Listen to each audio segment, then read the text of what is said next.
We've all heard about the graying of America. We're all living longer. But also there is an issue called the gay and graying of America. For members of the LGBT community, facing the golden years sometimes is not so golden. One of the possible options is a new facility going to open later this year in Santa Rosa, California, Fountaingrove. And speaking with us now, Gena Jacob, its Senior Marketing Director. How are you? I'm very well, thank you. So tell us, what is Fountaingrove and why is it needed?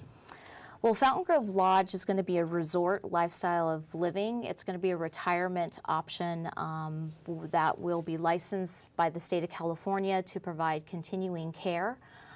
So our residents will move in, they're active, they're independent, but as they age in place, they have peace of mind knowing that care is provided and close at hand, and it helps partners stay together longer.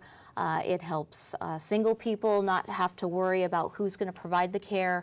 It's needed because a lot of us are aging, and we really have never really stopped to think about, well, what will I do as I get older, and what will I do if I need care? Right. And so the conversations that I hear from people that are coming in and looking at this option for themselves, you know, they're afraid that they'll be discriminated against. They're afraid to go to places that would provide care because they're not sure how they'll be treated and accepted. Sure. I mean, you know, I'm 51, and so probably in 10 years, 15 years, maybe I'll be thinking about this, or my husband and I will be thinking about it. And people of our generation or older, I'm with them. I wouldn't want to go to a normal retirement center. I'm like, maybe there's going to be homophobia there. That's right. And what we're trying to do is provide a welcoming, obviously, community that will embrace you for who you are. You don't have to worry about who you love, and that's, I mean, our community needs that. Mm-hmm. The older LGBT population has had to navigate in the generations that they've come up through, being closeted and trying to fit in and trying to, you know, live a certain way that as they get older, they're deciding, hey, maybe there is a place that I can go to, that I can be myself. I have depositors that have not lived an out life, and coming to Fountaingrove Lodge will be the first time that they really are going to be out and who they are. Well, let's talk a little bit about the physical plant. What does it look like? Where is it? And how many people, including couples, singles, will it house? We're located in Santa Rosa, California, which is just 60 miles north of San Francisco. We'll be situated on 10 acres. We're surrounded by exceptional natural beauty. We back up to the private golf course. We have mountains all around us, trees all around us. We have the city of Santa Rosa that we'll be able to see from the west. In our main building will be the second floor restaurant that we will have available for our residents, and you have exceptional panoramic views of all of that. We'll have a main building that'll have 64 apartment homes. We have small homes from 833 square feet all the way up to 2,001 square feet. So this is a place where singles, couples, widows, widowers can move. That's right. Right now we have about a 60-40% men and women based on our depositors right now.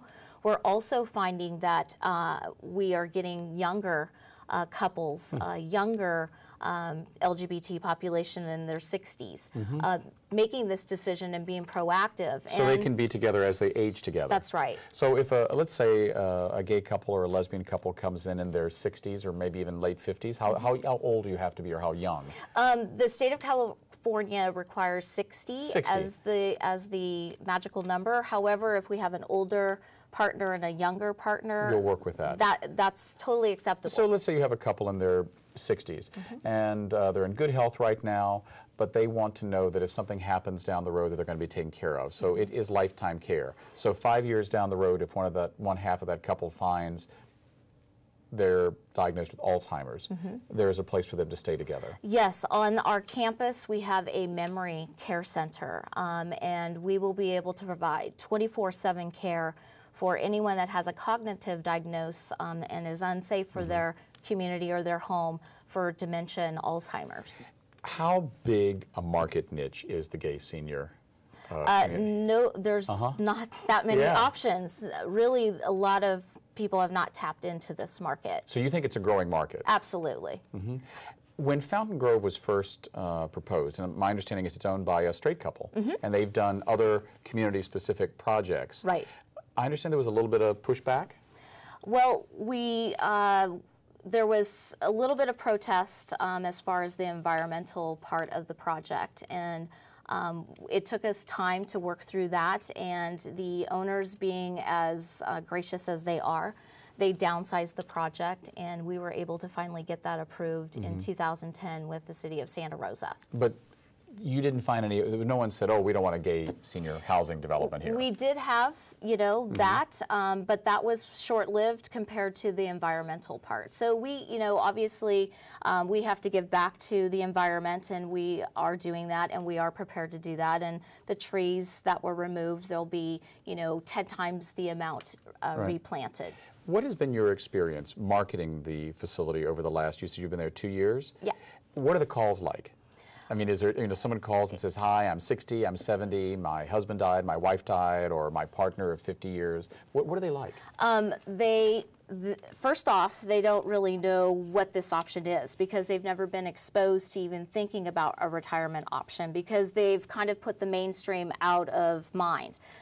So we do a lot of education about, what we can provide to them. They are looking to be proactive about their care, so they want to know what kind of care will be provided. I do have people that have lost their partner. They've been with their partner 30 years. I just had somebody in the office just the other day, lost their partner that had been together for 50 years. Big, large piece of property, wants to downsize now. So we get a lot of single people and we get a lot of couples. They're willing to now downsize, sell their personal residence, and become a part of our community because of what we can offer them. Right.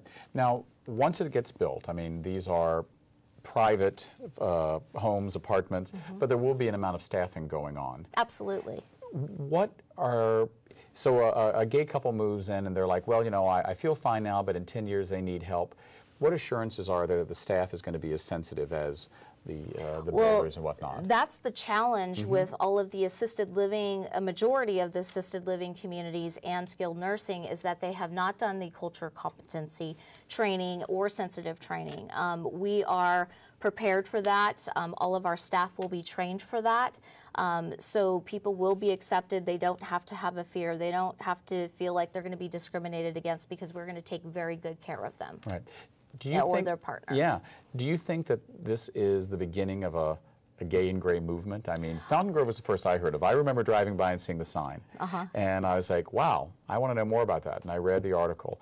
But our generation is beginning to age, and we're beginning to say, where are we going to live? We don't have children. Who's going to take care of us? And that's a really big factor. Getting old is difficult for anyone, but the LGBT older population has additional challenges and 4 times likely not to have children. So we don't have that traditional family that will bridge the gap of our care. So this is very well needed. Our company is hoping that we will inspire other businesses, other corporations, other developers to take a look at this and provide what they provide. We're a luxury resort lifestyle of living. There's opportunities in all kinds of levels to provide this type of offering to our community. So are you beginning to hear about, I won't say competition, but other options? Oh, we are so happy about Open House. That's going to be happening here. The affordable housing in West Hollywood, the Triangle, another project being built in Philadelphia is going to be affordable housing. We are so excited about all of these newer companies coming forward, and then now HUD getting behind this, the federal government, and the cities that are starting to fund these projects. Yeah, I remember the first time I visited Palm Springs about 10 years ago, the joke was, oh, it's the gay 90s in Palm Springs. Everyone's either gay or 90.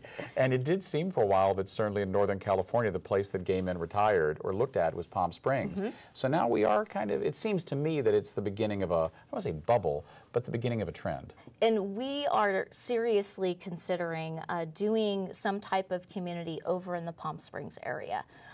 It might not be the signature living community that we'll be offering in Santa Rosa at the Fountaingrove Lodge, It might be more assisted living because we really feel that there's an opportunity for us to be able to reach the people that have needs now.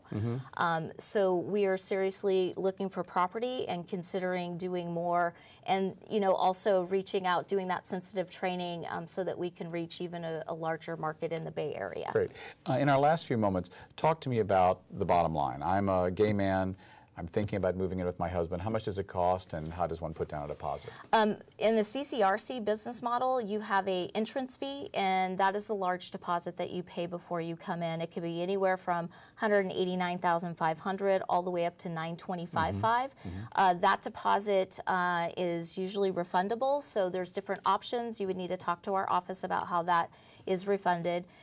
So it's based on the square footage and the location of the unit. We also have 6 freestanding homes that they have a choice of as well. And those are opening earlier. Those will be open in April this year. We will be doing an open house on April 27th and 28th, celebrating 5 of our 6 freestanding homes that are constructed, and then celebrating the progress of our building, which we're almost finished roofing. So hopefully in the fall of 2013, we'll be there for the opening. I would love for you to be there. Thanks so much. We've been speaking with Gena Jacob about Fountaingrove Lodge, senior living for the LGBT community in Northern California. I'm David Perry. Thanks for watching 10%. We'll see you next week.